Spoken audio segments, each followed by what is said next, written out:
Our next speaker, the one and only one lady speaker, in Asia since 1991, is an expert business and marketing specialist with more than 25 years of agency, technology, and consulting experience.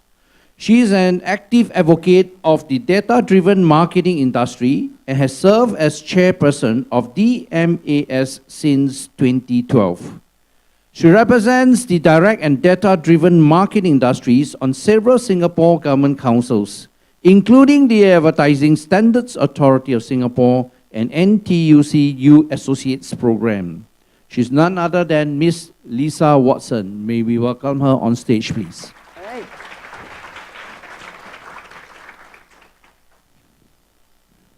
Sorry, I'm just getting my toys out. Are we good on the microphone? So actually, I'm somebody who doesn't really need too much of a microphone. In the office, I'm known as the woman with no secrets, as I have such a terribly loud voice. So I'm so excited to be here today. If you want to switch over to my slides, that would be great. I'm going to talk a bit about changing the customer experience and taking a look at new ways that companies are using data to change the way they interact with their customers. And I suppose everyone knows who this little guy is here, right? So I always put Pokemon in the title, because that means everybody wants to attend my talk, even when they're very young, so that's actually kind of a fun thing. So, you know, we're in this crazy world today. Our world is changing very fast. And in fact, it's changing faster than we can even keep pace with sometimes. I found this graph, which I think is quite interesting. This was in Fortune magazine, and it basically shows the speed of innovation. It's an innovation curve. Interestingly for me, I think you might be aware, my day job is I work for HP, and it was interesting to me that the founding moment of the innovation curve was the invention of the printing press, which this is the invention in Germany of the printing press, not the invention in China, which was in 1377, but nevertheless. Between when we had the printing press and when we finally had electricity to keep lights on in the shop took 400 years, which was really quite amazing for people in the printing industry. They can't imagine that everyone printed only during daylight hours for so many years. The telescope, Newton invented his telescope in 1668, and 300 years later, we actually had men walking on the moon. If you can imagine, it was 1998, only 1998, when we first saw Google on the scene. Right? And they haven't changed that much. It's pretty amazing. I mean, they fixed the logo a little bit, modernized it some, but actually the Google experience is very much the way it was. Almost, hard to say, 20 years ago. Right, next year will be 20 years. And by 2015, we've actually advanced from being able to search the internet to actually having the Internet of Things. Anyone heard of a dash button? Anybody know what a dash button is? Amazon has actually created a very interesting concept. They have something, in this case, obviously Tide laundry detergent. So they have a dash button that you put next to the washing machine. And what you do is when you get low on laundry detergent, you press this button, and it triggers a box or a portion, a carton or something of Tide, at least one bottle, to be put into your Amazon shopping cart automatically, right? And I will say they do then send you a text message to make sure you really want this, right? And then in some places where they have same-day delivery, you can have the laundry detergent replenished before the end of the day. So laundry detergent for me is a bit of a low-interest category. So to me, that isn't the highlight. Today they have over 280 of these buttons. By the way, the manufacturers actually pay for them to begin with.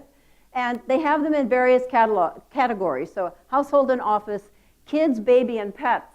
I mean, babies especially, right? Nappies and formula, right? Any of those products, very convenient for mom to be able to just order more. Beverage and grocery. For me, the highlight was when I discovered Haagen-Dazs. Haagen-Dazs has a dash button. And I know very much why they have the text message going to make sure you really ordered it, because you can only imagine having all the treats at home with little dash buttons and how many things would end up in your shopping cart if you didn't really monitor that a bit. But beauty and apparel, and of course, music, sports, outdoors, etc. So this is a very interesting and exploding area.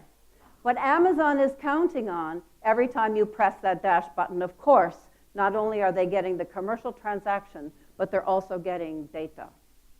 Right? So our world is exploding into this, into a world, and a marketing world that is based on data, and the chairman, as you just heard, of DMAS, which used to be the Direct Marketing Association of Singapore, is now the Data-Driven Marketing Association of Singapore. And we've really seen the marketing decisions that are being made today becoming more and more data-driven. Now, it's interesting, we hear this term big data all the time, and I think it's kind of there's a timeline, believe it or not. 73 years ago is the first time the word big data actually came on the scenes. And in 1944, big data meant something completely different. You know what the worry was in 1944? Where are we going to store all the books? I'm serious, right? There was no conception of an internet. So they were worried about having over 200 million volumes in the Library of Congress, and where were they actually going to put those physical books? We actually had a transformation in 1996, which is, of course, 22 years ago, almost, when data storage, digital storage, became cheaper than physical storage. So I think many of you might remember days when actually storage was so expensive, we were actually held back in the amount of data we could keep. But today, we actually assume. How many of us have more than a terabyte of data available in cloud services? Anybody have the Dropbox of more than a terabyte, OneDrive more than a terabyte, Google more than a terabyte? I've got so many terabytes of data, who knows? I have to go through and sort it out as much as I need to sort out my paper storage. But today, actually, 1997 was the first time the actual phrase big data was used in the sense that we use it today. So data and transactions, things are happening at an amazing rate. This is quite funny. I think this is what happens in an internet minute in 2016. I can hardly wait to see how it's changed for 2017. But I think there are a few things we see. So number one, 20.8 million WhatsApp messages. Right? How many of those? I think like 1 million of them came to me almost every minute, it seems like. Just while I was sitting here, the world's going crazy. 150 million emails were sent every minute. Amazon, $203,000 per minute in transactions. They're doing pretty well, I'd say. Actually, I'd like to compare them to some of the other, especially the platforms in China, if we would ever get that data available.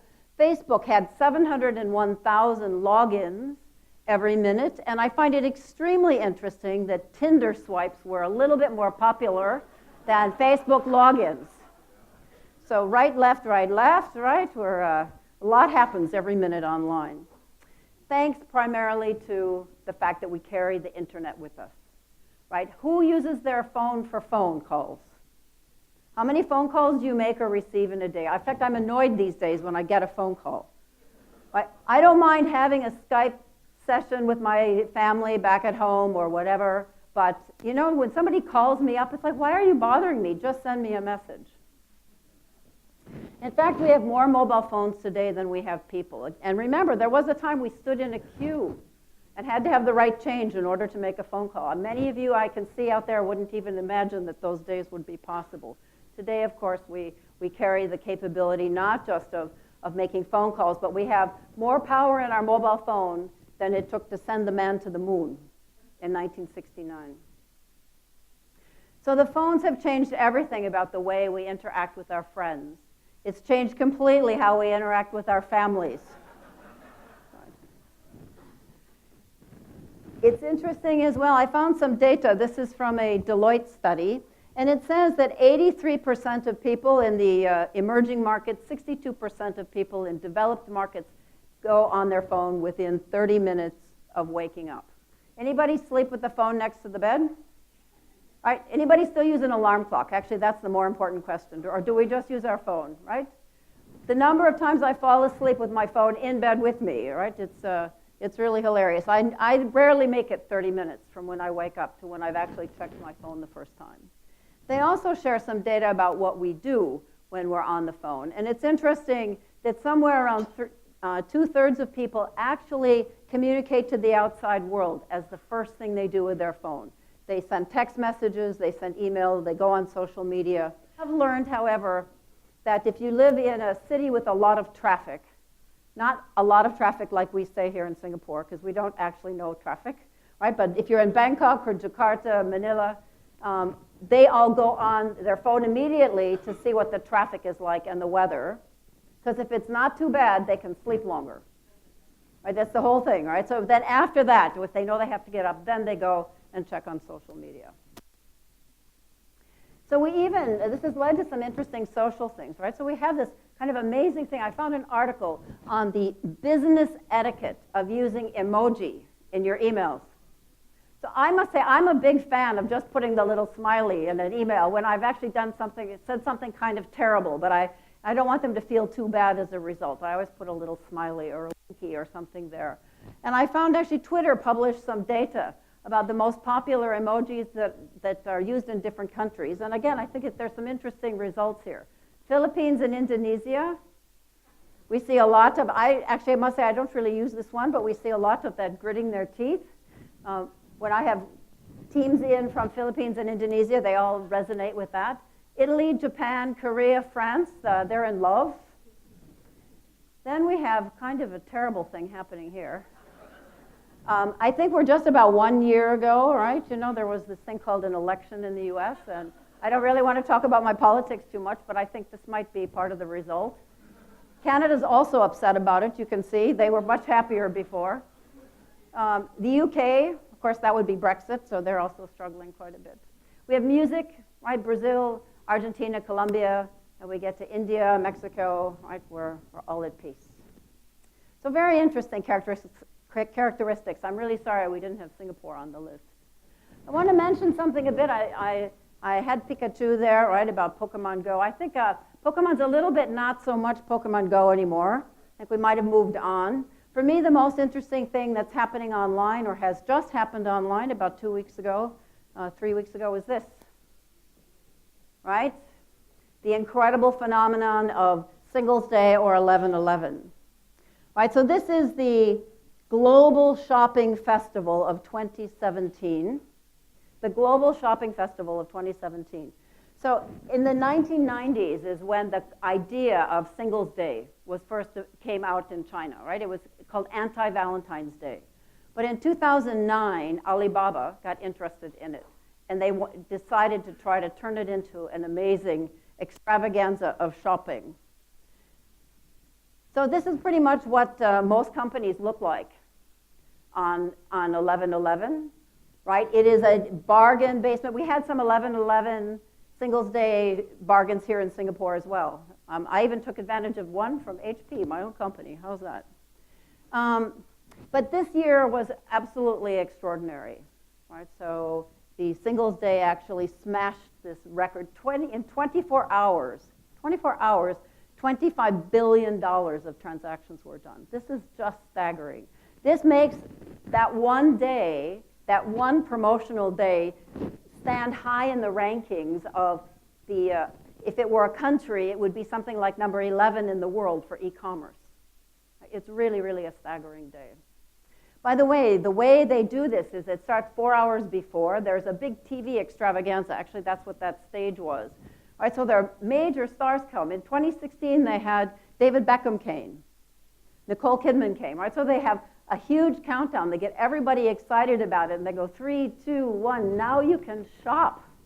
Amazing, amazing. This is also quite interesting. This is a comparison of Singles' Day versus the U.S. shopping holiday of Black Friday, which was just last week, which is the Friday after Thanksgiving, together with what they call Cyber Monday, which is the following Monday. Right, so this is what's interesting to me. In 2011, you can see that Black Friday and Cyber Monday were actually ahead, almost 3 times the sales of the transaction value in Alibaba, in Singles' Day. And look what's happened. Right, so 2012, actually, they were the same. And today, actually, I should get an updated version of this, but as of last year, you can see that Singles Day was almost 3 times the size of what had been always considered the biggest shopping day on the planet. So I think really watch that space. I mean, I can say this, as you probably have gathered from my accent. I'm from the U.S. I'm one of those Americans that you just heard about from Pengma. But it's, there's a lot to be learned. I think the world should start looking at some of what's going on in China in terms of commercial success. And I think another interesting thing is in the data that came out, 90%, this is the percentage of transactions that have been done on the mobile phone as of just 3 weeks ago, right, number one by 90% was the transactions were done on a mobile phone. So really, and again, very much part of the reason is the payment platform is all on mobile. So today we're experiencing this thing called the power of zero, right? Alibaba is the world's largest retailer and they have no inventory. We have Facebook. I love this concept of Facebook. Imagine somebody said, we're going to create a new media brand and it's going to be empty. Imagine you set up a TV channel and it's empty, and you just say, okay, people, you can put some of your own programs on there. Who would have ever thought that would be successful? Or you publish a newspaper and you just send out blank paper until people actually write articles and put it on there. But that's fundamentally what Facebook has done. They've created an empty shell. And how many of us are on Facebook? How many of us have posted something on Facebook already once today? Oh, a couple brave souls are willing to admit it.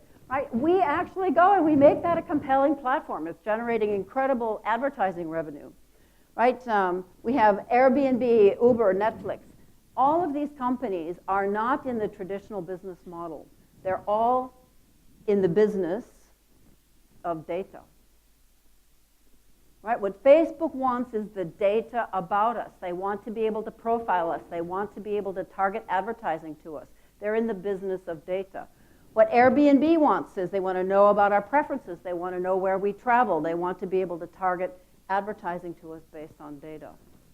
And it's important to realize that once data becomes important, that we become aware that we also experience what we call the power of one. And the power of one is the power of the single consumer in today's world. So it used to be, as marketeurs, we could tell consumers when to buy and what to buy. Well, today's world, of course, that's all quite different. And the millennial generation, somebody just said to me they're really tired of hearing about millennials, so I might have to change this a little bit, because maybe we are getting a little tired of it. But it is the me generation. It's really about wanting the world on their own terms. Millennials are lazy, entitled narcissists who still live with their parents. But why? They'll save us all, right? It is where the world is going. It's something we need to adapt to. And there's a quite famous little acronym, IWW, IWW, IWI. And probably you don't know what that means, but you will as soon as I show you. I want what I want, when I want it. And when do I want it? Now, absolutely. Right, so we need to be able to change the type of experiences that millennials are having with us. And they're not saying, leave me alone. They're saying, show me advertising, tell me what's going on in the world, but do it in a way that's relevant to me. So as marketers, we have to change the way we think. We can no longer think in volume terms. We have to think in terms of value. And we want, of course, everybody's heard about this, but it's more important than ever before to find the right customer and match them with the right product at the right time, at the right price, through the right channel, and to communicate with them in a way that makes sense to them and is relevant to them. And of course, we need data to do this. So for me, data isn't just important, it's actually oxygen.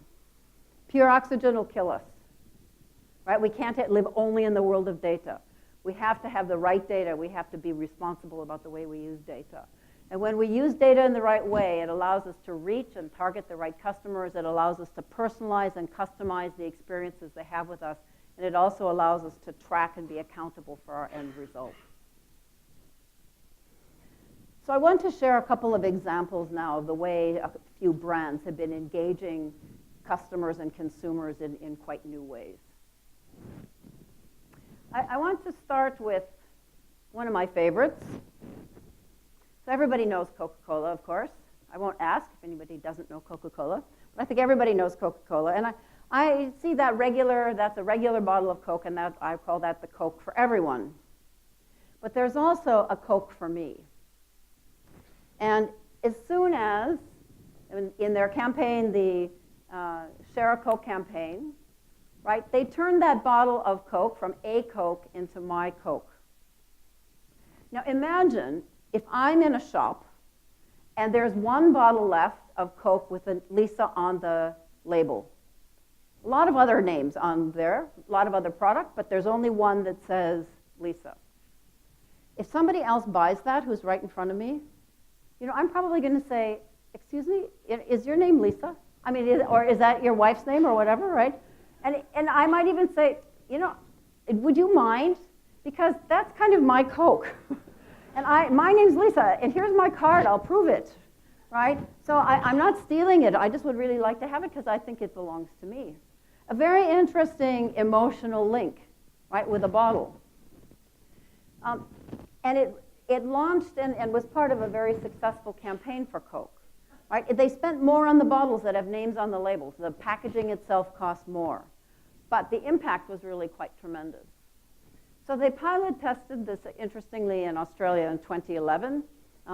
Share a Coke itself as a campaign was bigger than that, but the idea of the names on the bottles started in Australia in 2011. They had consumption grew 7%. That's a lot for a big brand like Coke, such a mature brand. Right? In the US, it reversed a 10-year decline in sales. So they rolled it out to more than 80 countries worldwide, and in Singapore we had a version of it. We didn't really get the names on bottles. We have actually too much of an ethnically diverse mix here. I think based on our population, they just knew they would need 1,000 first names, and that might be unaffordable to do. But so we had things like, well, actually somebody brought in a case, and they said, okay, the new Coke is here, so Lisa, you take a Coke out. And I take one out, and you know what it said? Auntie.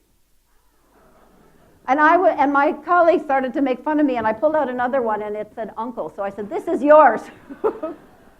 But we had things like BFF, and I love you, and I miss you, and shook, and right? So we had phrases, but we still use them, right? It's still an effective campaign, but not as powerful as actually using names. And the first thing that happened when people found names on bottles is they started to share on social media. So this is Paul Smith. Even he went on Instagram and was so excited that he found a bottle with his name on it. This is some interesting uses of the bottle. So this is one. All right, so this was in the UK, and they did names and phrases. So beautiful Eloise, will you marry me? So some young gentleman decided to propose to his fiancée. Is this a man's fridge, by the way? Don't want to make too big a deal of that, but certainly doesn't look like any fridge I've ever had. Christmas time came, right? So this is how Coca-Cola decided to celebrate Christmas with some advertising. But here's how consumers celebrated it. All right, this is really cute. This is a Spanish-speaking market, and we have Jesus, right? We have Angeles, the angels here. We have Maria and Jose. Papa Noel off to the side, right? They're very creative in what they do.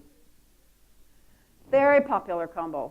I'll tell you, the number of images you can find of Elsa and Anna, right? Yeah, exactly, very popular. People even started to make jokes, which, sorry, it's so low res, I looked for a better copy of it and couldn't find one, but anyway, I think that's pretty funny. And then finally, after all my searching, I finally found my own Coke. It took me a long time. It's even on a red carpet, though, so I figured it must be pretty special. Just to share something that Coke did in Korea, which is quite interesting. So 2015, was the anniversary of the bottle shape. So Coke was actually around somewhere since the 1800s, 1870-something. But the shape of the bottle was 100 years old. So they decided to commemorate that with a campaign. So you can see that they sent out 5 bottles to each of 1,500 opinion leaders, 500 celebrities. And every one of the bottles they sent them actually had a photo of that celebrity or opinion leader on it, right? So they chose people where they could get photos online. And They had, as the end result was a 6 times increase in sales during the promotional period, because everybody, of course, went on, all these opinion leaders and celebrities wrote about how amazing this was. And just so you know, I wasn't left out. Now, this is cheating, because we did a special printing run of these. So, by the way, all these opinion leaders are my colleagues. They're not actually... So those are the ones I was able to take photos of. But somebody actually stole, I thought they stole my bottle. I was really quite flattered by that. And then somebody said, oh no, they probably just broke it. Like, oh well, thanks so much. So one thing then, is to take this concept of taking a product and turning it from a product into my product. I want to share now an example of a company that's taking a book and turning it into my book. And this is a company. It was originally called Lost My Name. They had one book, which is the one I'll share with you today, called Lost My Name. But they've rebranded, and don't ask me why, but their new name is Wonderbly. And so you can find them online. The only way to buy these books is to go online. So here's what you do. So you go and you fill in the first name. By the way, I'm not advertising them, but it is a fixed price. I believe it's $43.99 or something like that in Singapore dollars. You can pay in Singapore dollars, but it's a fixed price and shipping is free. So you'll see, no matter how long the book is, the same price. So you put in the name and decide if it's going to be for a boy or a girl, and you click Create Your Book, and you have a chance to see the book as an e-book first. So I want to share how this works. So this is you can see the little girl who lost her name and the little boy who lost her name. So one of my colleagues ordered me this book, right? So the little girl who lost her name. And it's a story about a little girl. She wakes up in the morning, and on her wardrobe, where her name usually is, it's missing, it's blank. So she's very upset. And she decides she has to find a name. She can't have no name. So she goes out on an adventure. And the first thing that happens to her is she meets a lion. And she's a bit scared of the lion at first, and then she starts to cry, and the lion says, "What's wrong, little girl?" And she says, "I lost my name. I don't have a name. I have to find a name." He says, "Well, just calm down. Don't worry, little girl. You can have the L from my name. I'm a lion. You can have L." She goes on a little bit farther, and now she meets an imp. And the imp is being quite naughty, and so this is fun. She plays around for a bit, and then she says, "Wait, I'm actually quite sad." And the imp says, "Don't worry. You can have an I from my name." She goes on a little bit farther, and now she finds a squid, and the squid is all tangled up. She helps the squid, and the squid says, "Thank you so much. You can have an S from my name." And finally, probably no surprise, she meets an aardvark. And the aardvark says, "Oh, what's wrong, little girl?" And she says, I lost my name." He says, "Don't worry, there are 2 A's at the beginning of my name. You can have one." So now she goes home. She's very happy. She goes back to bed, and she gets in her bed, and she looks up at the wardrobe, and there is her name, Lisa. All right? Very cool.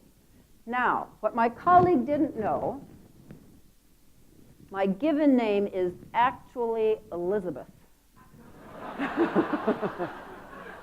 Elizabeth gets a much better book, a much bigger adventure, right? And in fact, there are 2 E's in Elizabeth. So first I meet an eagle, and then I meet an elk, right? Because you imagine reading this story to a kid. What, another eagle, And I then thought, well, I ordered Elizabeth for myself, and for my husband, I ordered Joseph. By the way, he's never been allowed to touch this book, because he even says he's never been allowed to read it, but that's true, so I don't mind. So Joseph also has an E in it. So they asked me if both these books were going to the same household, and if to prevent arguing over the letters, I would like yet a third thing for the E, and so we chose elephant. Right, so very, very inventive. And of course, every book arrives and is unique for that child. So interesting story, they actually launched in 2014. It was a group of guys. They went, actually it's 2 Israeli guys and 2 guys from the UK. And they went on Dragon's Den, right, which is a TV show that gets funding for startups. and they won 100,000 pounds on Dragon's Den. And by January, they had sold 132,000 books. They still had only their 100,000 of funding, so by April that had grown up to 500,000 books. By the way, primarily in the UK or in Europe. By June of that year, they suddenly attracted the attention of Google Ventures, and they got $9 million, which has changed their life quite dramatically, you might guess. They just signed an arrangement with the Roald Dahl estate. And so they're now taking like Charlie and the Chocolate Factory, the Roald Dahl stories, and those can now be told with the child, and the child being part of the story. So that's, we're still seeing that coming.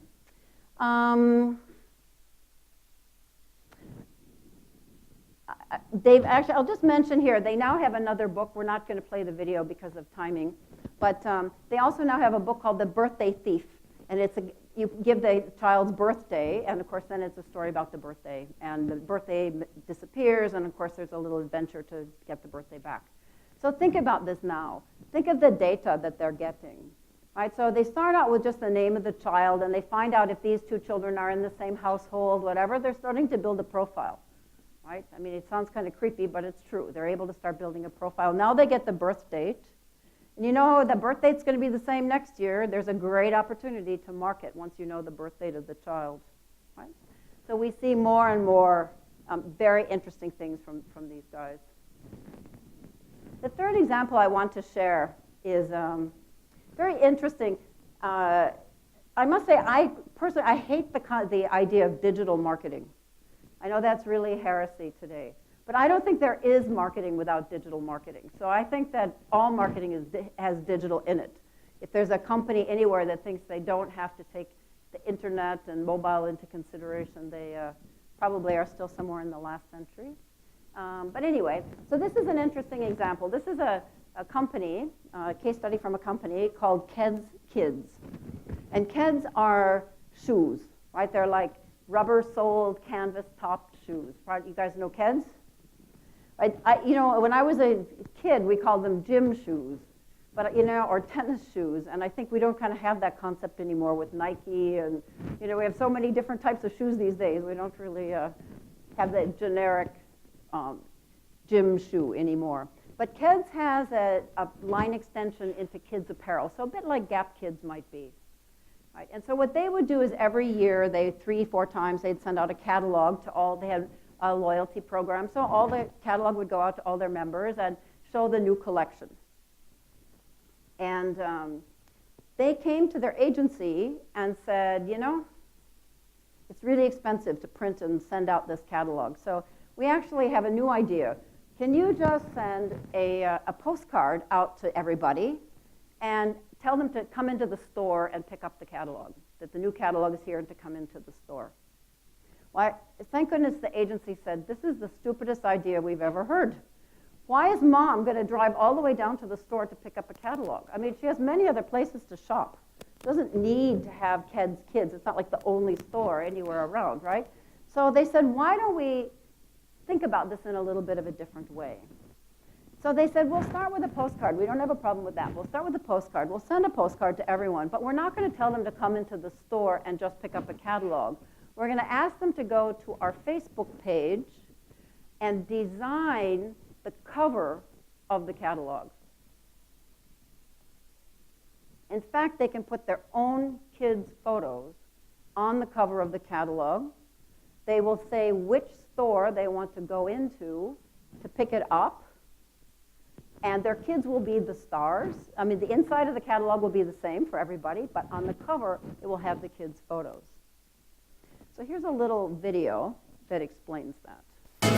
We created a campaign for a fashion brand for kids. We wanted to take their existing customers in the real world and we wanted to migrate them to the fan page of the brand. We created 15,000 catalogs of the new collection that every mother could get in the store that she chooses, but her kids will basically star on the cover of the catalog, and she will also write a personal message to them. So every mother, during the first launch of the new collection, came to the stores and she got the catalog with her kids.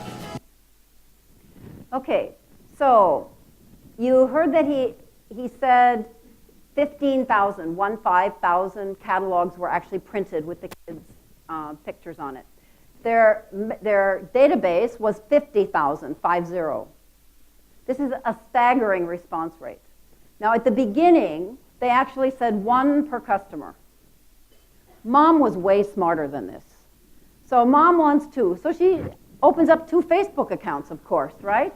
And she's getting other people. And finally, somebody said, I mean, what are we thinking? I mean, it's not like somebody is going to sell catalogs or, you know, it's not a side business for somebody. If mom wants to give catalogs with her kids' photos on it, who is she giving them to?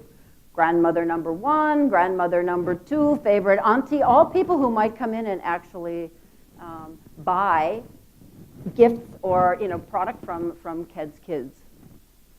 So interesting result. Number 1, instead of mailing out 50,000 catalogs, they mailed out 50,000 postcards. Then mom came into the store. By the way, I think it was over 99% redemption. I mean, mom is not going to have catalogs sitting there with her kids' photos on it and not pick it up. So they did actually ask for mailing address just in case, but they said there were no orphans. No children were left behind in the shop. And not only that, but they tracked the sale. And what they found was that when mom came in to pick up the catalog, she actually spent between $20 and $50 more than the average shopping basket transaction was in the store. So this was a huge, huge success. Obviously, the catalogs themselves, those with pictures on the cover, were a bit more expensive each, but they saved so much other money and made back the ROI on the result. So I just really want to wrap up because I think I have to be running nearly over time. You know, this incredibly fast-changing world, and I think it's important that we not be afraid to seize the day and change the way we think, to think about engaging customers, using data in a responsible way to create these unique, relevant experiences that actually change the way they think about us as a brand and even sometimes about themselves. I have to say the journey's not an easy one. We see companies, very rarely is there one campaign that everybody says, wow, we discovered it. By the way, if there were one campaign answer and everybody just had to do that, none of us would need to study marketing. So fortunately, there's not just one answer for everyone. But I encourage all of you, have a passion for engaging customers, embracing the new world and doing things in new and different ways. Make sure that you're really courageous and committed to take that first step. It can be quite different for many companies to think in these new ways. And finally, keep the long-term view. Yes, you'll have some hiccups along the way. Sometimes short-term, sometimes it's a big success, sometimes it's not such a big success, but we need to be thinking about the long-term and stay in touch with how consumers are changing. 5 years ago, we had no idea we'd ever be standing up and talking about things like this, right? As this is where the world is. The world in 5 or 10 years is an unimaginable place, in my view. So I hate to end with Charles Darwin, because we probably should have started with him, but anyway, just remember, he says the survival of the fittest is not about being the strongest or about being the most intelligent. It's actually about being the ones that can adapt and respond to the changing environment around us. With that, I thank you all very much.